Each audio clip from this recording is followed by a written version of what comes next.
dosbarthiadau hi yn llawn o egni, maen nhw'n llawn o hwyl a sbri, mae hi'n deall pob un o ei myfyrwyr hi, a dyn ni'n chwerthin lot, dyn ni'n edrych ymlaen i ei dosbarthiadau hi.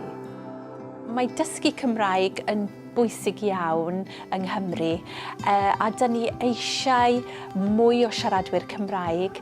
Dyn ni'n anelu am filiwn o siaradwyr yng nghanol y ganrif yma a dwi'n meddwl bod e'n holl bwysig ein bod ni yn rhoi yr iaith a'r diwylliant a'r llenyddiaeth, a rhoi'r cyfle yna i'r cenedlaethau sy'n dod ar ein hôl ni.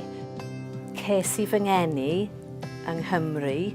Dwi'n dod o Gaerdydd yn wreiddiol a Cymraeg oedd fy iaith gyntaf fi, ond symudon ni allan o Gymru pan o'n i'n ifanc iawn a collais I fy iaith Cymraeg.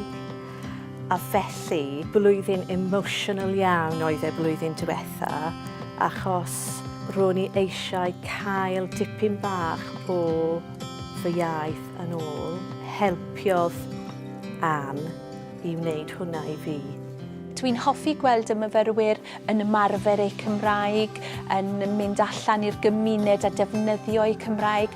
Does dim gwell teimlad yn y byd na gweld y myfyrwyr yn dod ymlaen ac yn defnyddio'r iaith.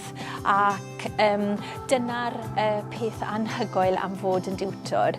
Dyn ni gyd yn y cwch gyda'n gilydd, yn rhwyfo ac yn helpu'n gilydd ac dyn ni'n gymuned, a dweud y gwir, yn y dosbarth.